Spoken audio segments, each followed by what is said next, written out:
What's up, guys? West Coast Picks here, and today I went and picked up this Sentry safe.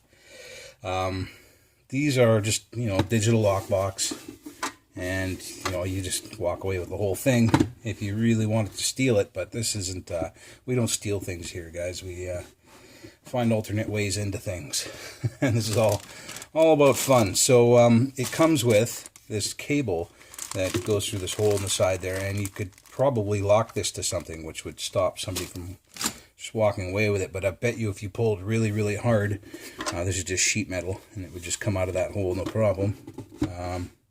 But we're all about non-destructive entry here. So I'm going to go over the normal operation, the two modes of entry that are, normal, that were intended, and then we'll go through a couple unintended forms of entry. So the first form of entry, of course, is our digital keypad. If you know the combination, which I do, I set it to 1, 2, 3, 4, 5. You dial in the combo, hit pound, and you can hear the servo clicking,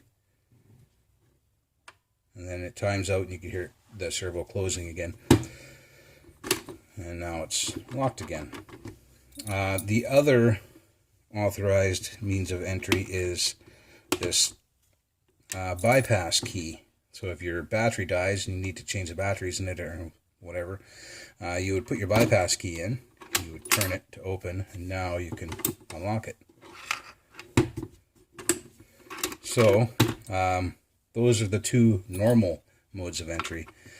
So the two abnormal modes of entry that I've found in the last 10 minutes playing with this thing are obviously picking this key.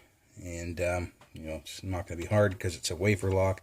It's a double-sided wafer lock, so you're going to have to pick both sides. But, again, not very hard. So we'll go in, pick one side.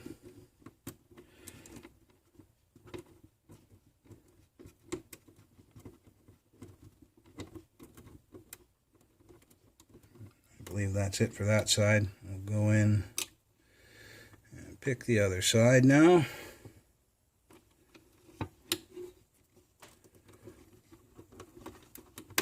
And we're open. So obviously not hard. Wafer locks never are. We're open. Steal whatever we want, and then lock it back up, put the cap back on. Nobody even knows we were in there. The other mode of entry is a little different because if you don't know the password and say you don't have any picks, we could still get in here, but we're going to have to change the password, and the user is obviously going to know when they go to use their password and it doesn't work. But, they might just think, oh, some kind of screw up or something. But regardless, this is the tool that I've come up with to get in there. And this is just a piece of fish tape that's been bent over a little bit at this end to give more purchase for hitting the button. First we'll go over actual how you set a code on this thing. If you look on the inside of this lid, this is the electronic keypad box. That red button, you're supposed to push that red button, you set a code, hit pound, and it'll accept the new code. So if you hit the red button, it beeps, green light's on. Let's set it to 54321. Hit pound. Now that's our new combo. We could lock it up, and 1, 2, 3, 4, 5 won't work anymore. Oh, red button of badness. Let's try our new combo. 5, 4, 3, 2, 1. And it's open. So that is the normal means of resetting the combo. So this tool, essentially all it does is gets in there and hits that red button. And without even opening the safe, we can set the combo. So I found sliding it in the side here to start with, just to get it in, is the easiest way to get it in. And then you can move it around to the front here.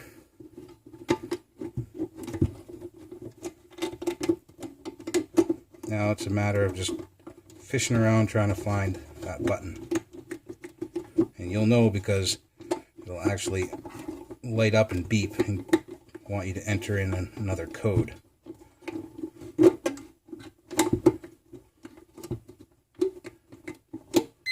There we go. It wants another code now. We'll set it back to 1, 2, 3, 4, 5. Of course, it won't unlock until we enter our code. Now we're in. And that is the other entry that I've discovered. So both ways are fairly easy. One way well, they both require a tool, but this one, literally, you bend up a piece of windshield wiper and you're in there. But then again, it's a wafer lock, so you bend up 2 pieces of windshield wiper and you're in there.